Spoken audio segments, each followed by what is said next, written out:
Everyone. तो आज हम स्टार्ट कर रहे हैं क्रिया प्रसूत अनुबंध सिद्धांत, जो कि दिया था स्कीनर ने।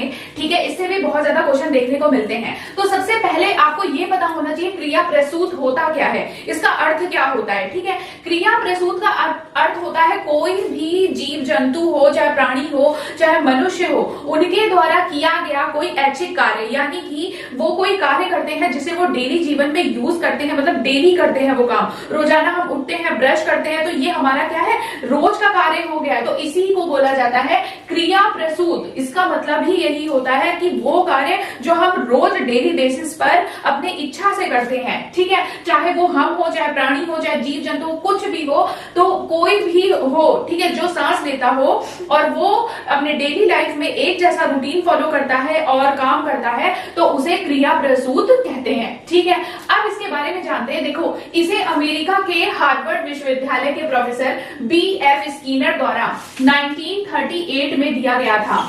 ठीक है, क्रिया प्रसूत अनुबंधन सिद्धांत को किसने दिया था, तो ये दिया था B.F. स्कीनर ने। ठीक है, और कब दिया था, ये दिया था 1938 में। 1938 में क्रिया प्रसूत अनुबंध सिद्धांत दिया, किसने दिया, B.F. स्कीनर ने दिया। अब क्वेश्चन बहुत पूछा जाता है कि जो क्रिया प्रसूत अनुबंध सिद्धांत है वो किस नियम पर आधारित है, तो ये आधारित है थॉर्नडाइक द्वारा प्रतिपादित प्रभाव के नियम पर आधारित है ये। ठीक है, क्रिया प्रसूत अनुबंध सिद्धांत प्रभाव के नियम पर आधारित है, और ये जो प्रभाव का नियम है ये दिया था थॉर्नडाइक ने। ठीक है, तो इस स्लाइड में आपको कोई भी डाउट नहीं होगा। अब हम आगे बढ़ते हैं। अब देखिए, क्रिया प्रसूत अनुबंधन सिद्धांत, ठीक है, जो स्कीनर के द्वारा दिया गया है, इसके अन्य नाम क्या है। देखिए, स्कीनर की जो थ्योरी है उसे क्रिया प्रसूत अनुबंध सिद्धांत कहते हैं, और इसी के ही ये सारे नाम हैं। ठीक है, अब जैसे क्वेश्चन पूछ लेगा सक्रिय अनुबंधन का सिद्धांत किसने दिया है, अब आपको जब तक ये पता ही नहीं होगा, आप बता ही नहीं पाओगे कि स्कीनर ने दिया है। और ये वाला जो सक्रिय अनुबंधन सिद्धांत है ये बहुत इंपॉर्टेंट है, बहुत पूछता है। सक्रिय अनुबंधन एंड नैमितिक अनुबंधन बहुत पूछता है कि ये किसने दिया है, सक्रिय अनुबंधन का सिद्धांत किसने दिया है या नैमितिक अनुबंधन का सिद्धांत किसने दिया है। तो ठीक है, अब हम देखते हैं अन्य नाम क्या है क्रिया प्रसूत अनुबंधन सिद्धांत के। ठीक है, तो इसे RS थ्योरी भी बोलते हैं। आपको याद होगा जब हमने थॉर्नडाइक पढ़ा था, तो थॉर्नडाइक में था SR बॉन्ड। ठीक है, SR बॉन्ड का सिद्धांत दिया है थॉर्नडाइक ने। वहां पे S था स्टिमुलस एंड R था रिस्पॉन्स। ठीक है, यहाँ पे क्या है, RS थ्योरी दी है स्कीनर ने। यहाँ पे R है रीइंफोर्समेंट एंड S है स्टिमुलस। ठीक है, RS थ्योरी किसने दी है, ये दी है स्कीनर ने। कार्यात्मक प्रतिबद्धता का सिद्धांत किसे कहा जाता है, क्रिया प्रसूत अनुबंध सिद्धांत को कहा जाता है। और कार्यात्मक प्रतिबद्धता का सिद्धांत भी किसने दिया है, स्कीनर ने दिया है।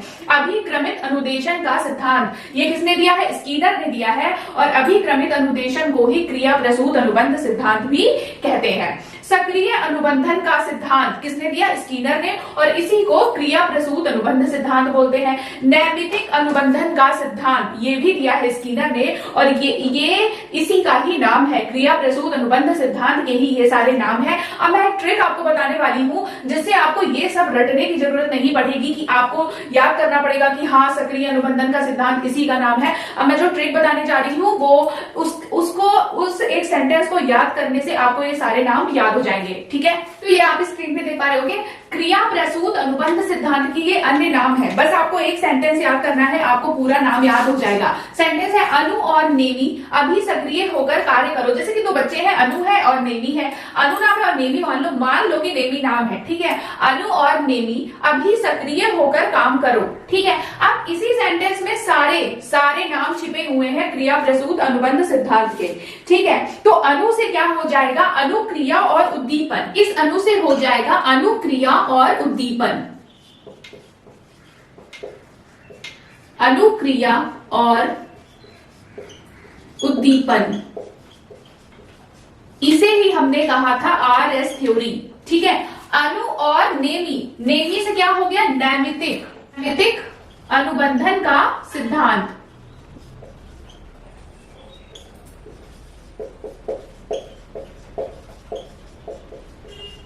ठीक है, अभी से हो जाएगा अभिक्रमित अनुदेशन सिद्धांत।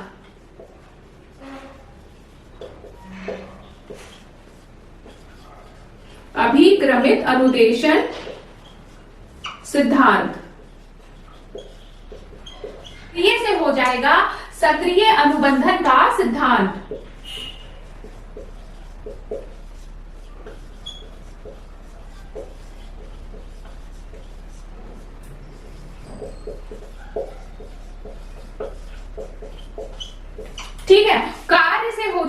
कार्यात्मक प्रतिबद्धता का सिद्धांत।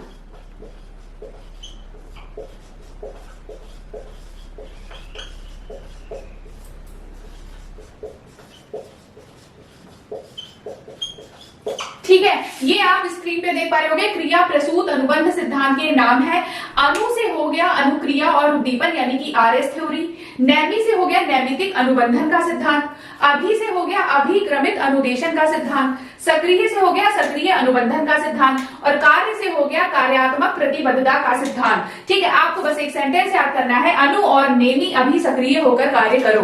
ठीक है, इसी सेंटेंस में आपको क्रिया प्रसूत अनुबंधन सिद्धांत के सारे नाम मिल जाएंगे। ठीक है, इसे क्या बोला जाता है, जैसे कि आपको देखो ये नाम याद करना बहुत जरूरी है, क्योंकि पेपर में पूछेगा कार्यात्मक प्रतिबद्धता का सिद्धांत किसे कहा जाता है, कौन से सिद्धांत को कहा जाता है, किसने दिया है, तो आपको पता होना चाहिए कि जो कार्यात्मक प्रतिबद्धता का सिद्धांत है इसे ही क्रिया प्रसूत अनुबंध सिद्धांत कहा जाता है, और क्रिया प्रसूत अनुबंध सिद्धांत दिया है बीएफ स्कीनर ने। ठीक है, अब इसके कुछ फैक्ट देख लेते हैं। क्रिया प्रसूत अनुबंधन सिद्धांत, क्रिया प्रसूत अनुबंध सिद्धांत, ठीक है, इसे आर टाइप थ्योरी भी बोलते हैं। ठीक है, इसे कौन सी थ्योरी बोलते हैं, आर टाइप थ्योरी भी कहते हैं। जैसे पेपर में पूछ ले आर टाइप थ्योरी किसे बोलते हैं, तो क्रिया प्रसूत अनुबंध सिद्धांत को आर टाइप थ्योरी भी कहते हैं। ठीक है, इन्होंने प्रयोग, स्कीनर ने जो प्रयोग किया था वो चूहा व कबूतर दोनों पर प्रयोग किया था, लेकिन ज्यादा जिसको मान्यता मिली वो चूहे को मिली है। ठीक है, तो चूहे पर जो प्रयोग किया था वो स्कीनर ने किया था। इसमें क्या था देखो, इसमें भी जैसे थॉर्नडाइक ने प्रयोग किया था बिल्ली पर, भूखी बिल्ली पर,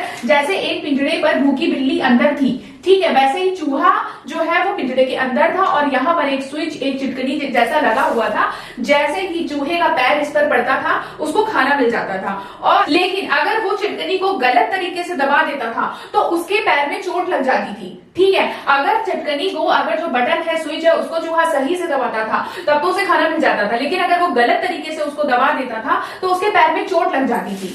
ठीक है, तो अब हम देखते हैं, देखिए जो भोजन था, जो भोजन मिल रहा है स्कीनर के सिद्धांत में, स्कीनर के प्रयोग में जो चूहे को भोजन मिल रहा है वो पुनर्बलन है। ठीक है, और जो चूहा है वो अनुक्रिया करता है।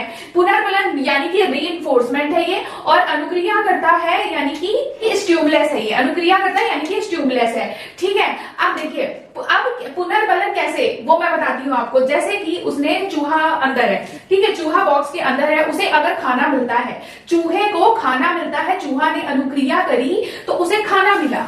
ठीक है, मतलब कि उसे रीइंफोर्समेंट की प्राप्ति हुई, यानी कि पुनर्बलन की प्राप्ति हुई। अब ये पुनर्बलन दो प्रकार से हो सकता है, एक नकारात्मक और एक सकारात्मक। जब उसे खाना मिल जाता है स्विच दबाने से तो उसे सकारात्मक पुनर्बलन की प्राप्ति होती है। एक बार खाना मिलता है तो वो बार बार स्विच दबाता है और उसे बार बार खाना मिलता है। ठीक है, लेकिन अगर उसे चोट लग जाती है तो उसे नकारात्मक पुनर्बलन की प्राप्ति होती है, और फिर वो डर जाता है कि मुझे स्विच दबाना चाहिए कि नहीं दबाना चाहिए, क्योंकि हो सकता है फिर से मैं स्विच दबाऊं तो उसे चोट फिर से लग जाए। ठीक है, तो इस तरह से स्कीनर के सिद्धांत में पुनर्बलन की प्राप्ति हुई किसे, अनुक्रियाकर्ता को, जो कि चूहा है। ठीक है, और जो पुनर्बलन है वो दो प्रकार का होता है, एक नकारात्मक और एक सकारात्मक। अगर उसे खाना मिलेगा तो वो सकारात्मक पुनर्बलन हुआ, अगर उसे चोट लगेगी तो वो नकारात्मक पुनर्बलन हुआ। ठीक है, अब देखिए स्कीनर ने अपने सिद्धांत पर पुनर्बलन पर बहुत जोर दिया है।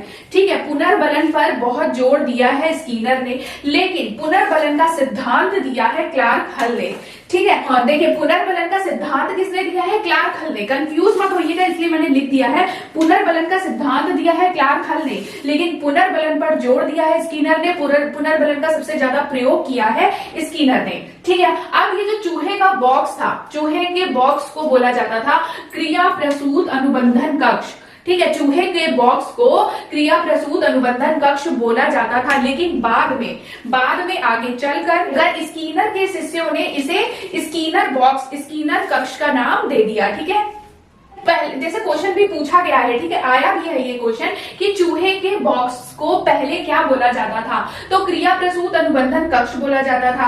और जैसे पूछ लेगा कि क्रिया प्रसूत अनुबंधन कक्ष का नाम बदलकर किसने स्कीनर के नाम पे रख दिया, तो स्कीनर के शिष्यों ने क्रिया प्रसूत अनुबंधन कक्ष का नाम बदलकर स्कीनर कक्ष रख दिया था। ठीक है, जो कि चूहे का बॉक्स था।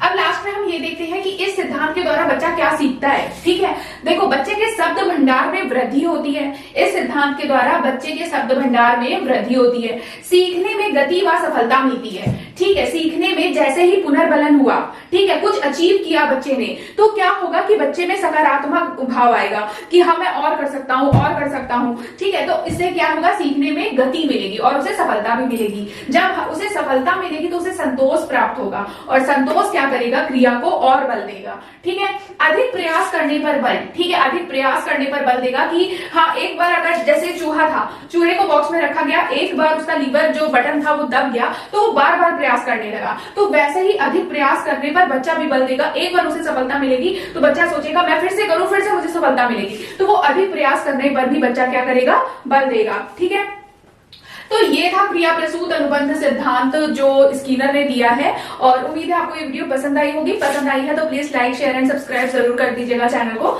Thank you so much.